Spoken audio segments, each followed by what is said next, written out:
Olá, pessoal. Muito boa noite a todos.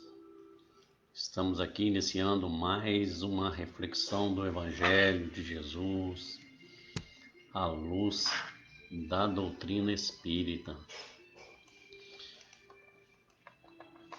E rogamos a Jesus nesse momento que nos abençoe, que nos inspire, que nos ilumine e derrame suas bênçãos sobre todos nós, sobre os nossos lares, os nossos familiares, sobre os encarnados e sobre os desencarnados que acompanham conosco. A nossa reflexão desta noite é do capítulo 13 do livro Caminho, Verdade e Vida, psicografado por Chico Xavier, e o espírito autor é o Emmanuel, o mentor do Chico. E Emmanuel escolheu um versículo de uma epístola de Paulo aos Gálatas, que diz o seguinte: se vivemos em espírito, andemos também em espírito.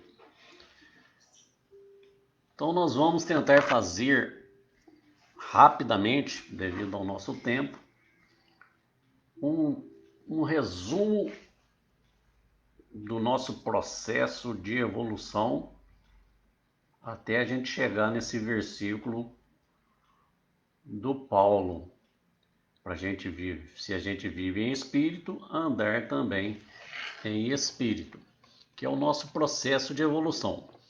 Quando nós estávamos lá nos mundos primitivos, os nossos instintos falavam muito mais alto e a gente procurava satisfazer somente as exigências da matéria. Para satisfazer essas exigências, num mundo primitivo, difícil, sem nenhum tipo de evolução, quais eram os instintos que falavam mais alto em nós? O instinto de sobrevivência e o instinto de conservação. O que a gente preocupava? Alimentação, abrigo, geralmente em cavernas, com a mulher e com os filhos.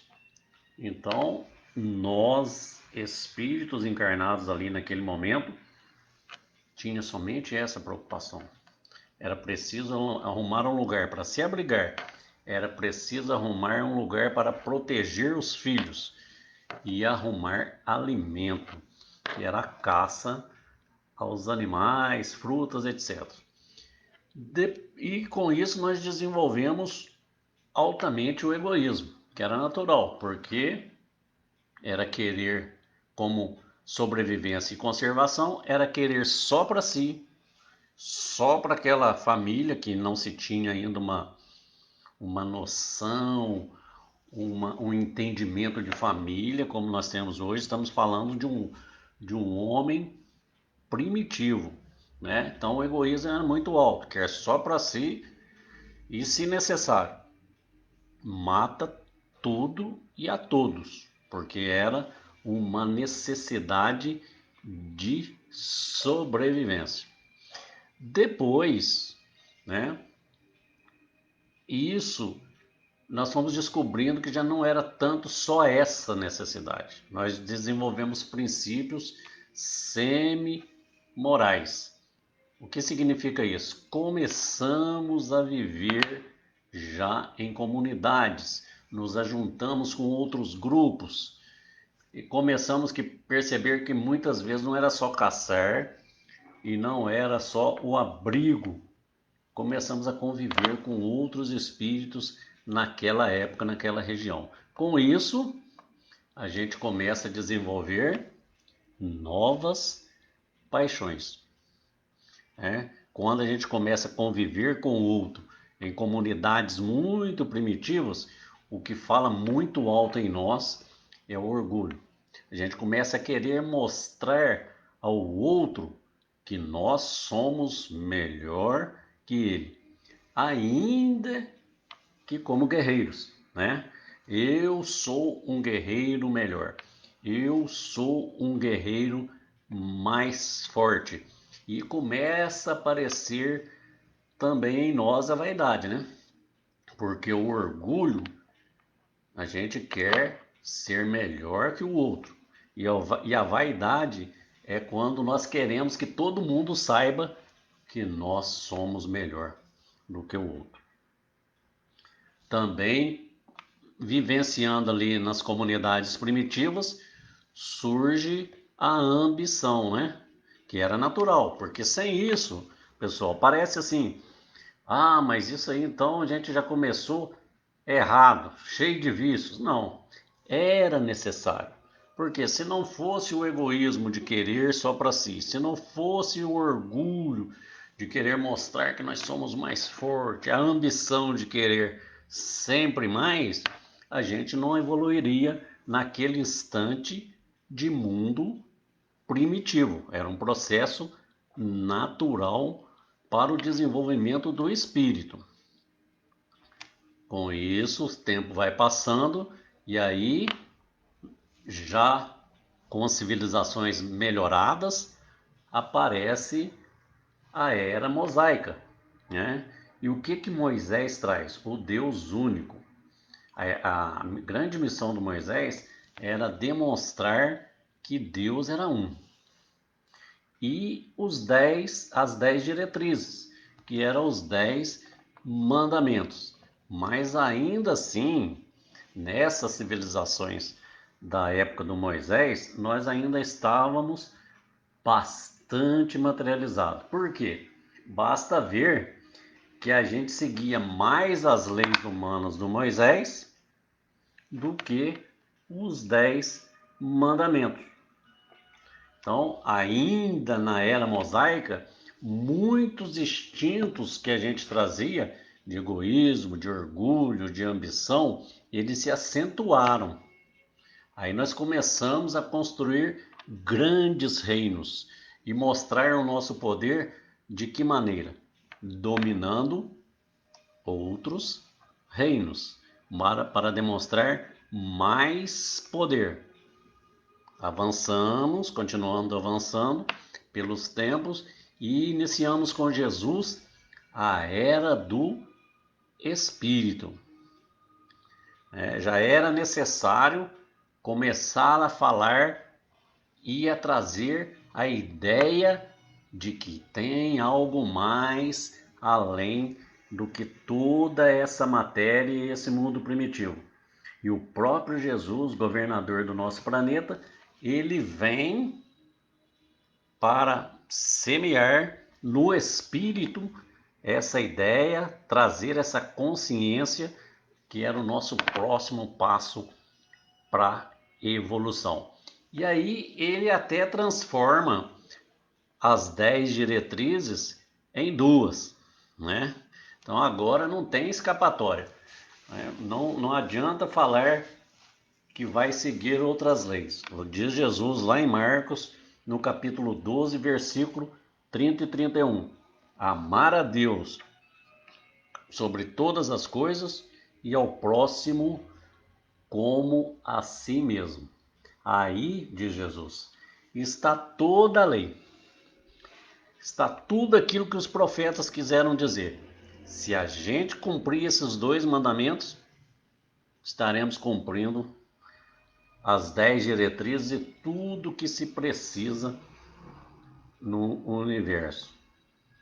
E Jesus diz mais, né? Olha, esse é apenas o começo. Eu estou plantando, estou semeando a ideia do Espírito, mas tem muita coisa que eu não posso dizer agora, que vocês não vão ter condição de suportar. Vocês não vão ter condição de entender. Mas fiquem tranquilos que eu vou enviar um consolador. E esse consolador vai dizer para vocês tudo aquilo que eu não posso dizer agora. Vai detalhar, vai explicar. e vai relembrar todos os meus ensinos. E aí vem a doutrina espírita, num momento que Jesus já sabe que nós temos condições de completar o nosso aprendizado em cima daquela lei que ele semeou. Mas nós somos teimosos, né? A gente resiste, somos teimosos. Por isso, se a gente considerar a nossa vida normal, né? Tirando essa pandemia aí que deu uma modificada nas coisas, né? Fora dessa pandemia, fora das dores, pela nossa teimosia, quando a gente quer falar de espiritualidade, nós encontramos ainda uma grande dificuldade de recepção.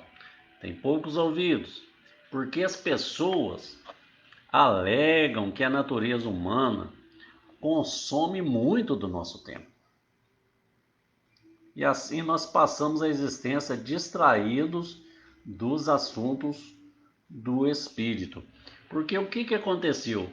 Com aquele desenvolvimento daqueles instintos lá no mundo primitivo, quando chegou lá nos tempos de Jesus, há 2000 anos atrás, os apóstolos e nós espíritos que viemos lá da era primitiva, achávamos que tudo era carne, né? Que o corpo dominava. E os próprios apóstolos muitas vezes alegavam, né, que a carne tinha impulsos irresistíveis, que era muito difícil dominar a natureza, dominar a carne. Então jogava a culpa, porque nós somos mestres disso, né? Procurar alguma coisa para nós jogar a culpa.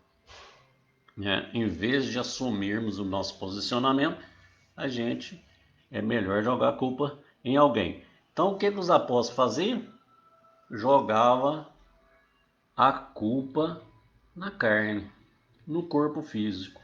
Olha, esse pecado não fui eu, né? Foi a carne é que fez que eu cometesse. Principalmente no que diz respeito aos impulsos sexuais, né? Para dar um exemplo bem drástico disso, nós geralmente alegamos o quê? Que não podemos resistir aos impulsos da traição, do assédio e de outros impulsos que o corpo físico percebe e nos trazem grandes comprometimentos para o futuro. E o que a gente fala? Ah, nós fizemos isso porque a carne é muito fraca. Por isso que Emmanuel, nesse capítulo 13, ele faz uma seguinte pergunta: mas o que é a carne? Né?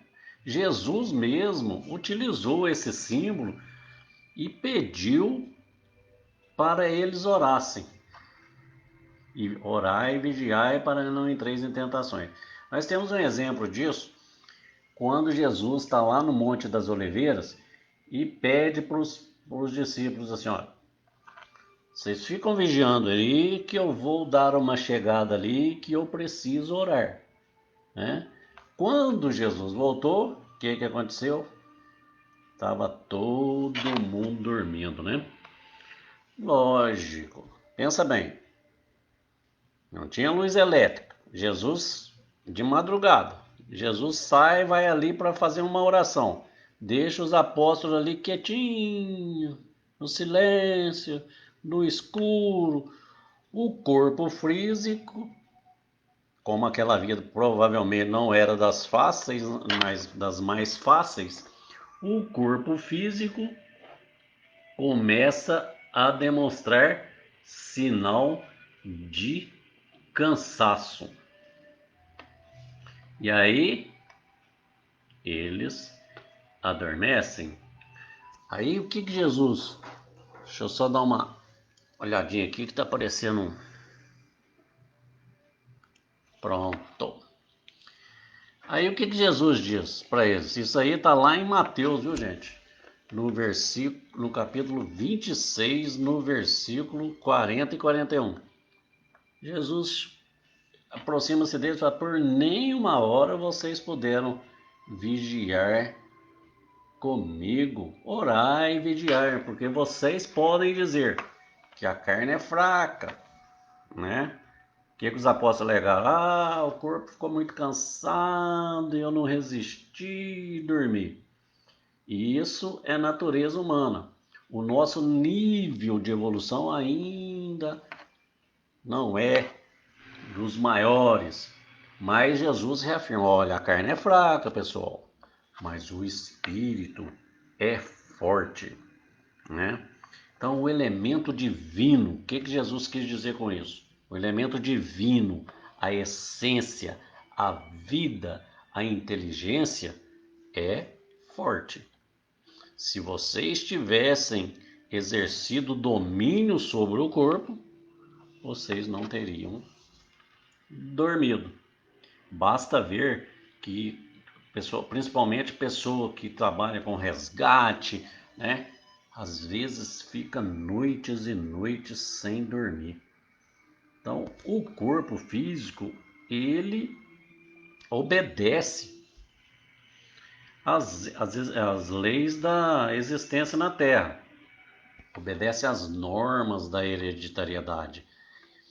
E o espírito, que é ligado a esse corpo físico através de um corpo espiritual, vibratoriamente, fluidicamente, ele vai receber através do corpo as sensações que o mundo material produz, né? Santo Agostinho, em um livro chamado A Grandeza da Alma, ele nos diz que a sensação é a percepção pela alma, quer dizer, pelo espírito, do que sente, do que percebe o seu corpo. É toda a necessidade do corpo, é toda a reação do corpo acerca de alguma existência de um objeto exterior que foi percebido pela alma. Então, isso é muito. Basta a gente ver que, se a gente ficar muito tempo sem comer, o corpo, pela natureza humana, vai sentir a necessidade daquela substância, senão ele se sente enfraquecido. Se a gente se aproxima de uma fonte do calor, o corpo percebe que aquilo está mais quente, queima e joga essa sensação para o espírito. Então, o nosso desafio é tomar consciência de que todo esse conjunto de células, a que nós estamos chamando de corpo físico, é um agente passivo. Ele nada determina por si. Ele não possui inteligência própria. Santo Agostinho mesmo já dizia: você quer saber o que é um espírito? Basta você olhar para um corpo sem ele, né? Então, o corpo, ele é um transmissor de sensações para o espírito e um receptor das sensações que vêm do mundo material para nós. Recebemos as sensações através do corpo e as transmitimos ao espírito, mas o corpo por si só, ele é só uma ferramenta, é um recurso no qual o espírito, que é a inteligência, é ele que comanda. É ele que dirige esse recurso e determina o que fará com as sensações recebidas. Por isso, Emmanuel reafirma que os desejos, os impulsos deprimentes, a ingratidão, a má-fé, a traição, né? A inveja, o ciúme, todos esses impulsos, eles nunca foram da carne. Porque, como eu disse, ela nada determina por si só. Mas é do espírito que optou por eles. Então não adianta a gente jogar a culpa no corpo pelas escolhas que nós fazemos. Nessa era do espírito trazida por Jesus e detalhada pela doutrina espírita, é isso que nós precisamos compreender. Que precisamos desenvolver o autodomínio, despertando em nós a faculdade de disciplinar esses impulsos, no dizer de Emmanuel, né? E realmente é deprimentes, né? Ah, mas eu não tive culpa, né? Hoje é muito comum a gente ver o assédio moral, o assédio sexual, porque as mulheres começaram a gritar, né? E o que o homem mais faz, né? Ah, mas não sou eu sou um coitadinho, né? Mas o corpo é que fez com que eu assediasse o outro moralmente, né? Sexualmente, nada disso. A responsabilidade é nossa. Quem comanda a nossa casa física somos nós. E por isso, na era que nós estamos, na era do espírito, né? Em pleno desejo de mudar para um planeta melhor. Nós não podemos mais jogar a culpa no corpo, não, gente. O corpo físico que serve ao espírito na natureza humana, dizendo que eles são responsáveis pelas escolhas que nós fazemos, escolhas muitas vezes infelizes, pelos crimes, pelos desvios a que nos aventuramos, né? Por isso, conscientes disso, né, nós precisamos determinar, né, e saber que quem manda sou eu, e exercer definitivamente o nosso domínio, como Jesus diz, o Espírito é forte. Então, se o Espírito é forte e o Espírito sou eu preciso exercer o domínio firme para disciplinar a matéria e escolher bem, né? Porque a nossa escolha define para onde vamos, para que nós possamos avançar com mais rapidez em nosso progresso material. Considerando com Paulo, por isso que Paulo escreveu lá para os Gálatas, né?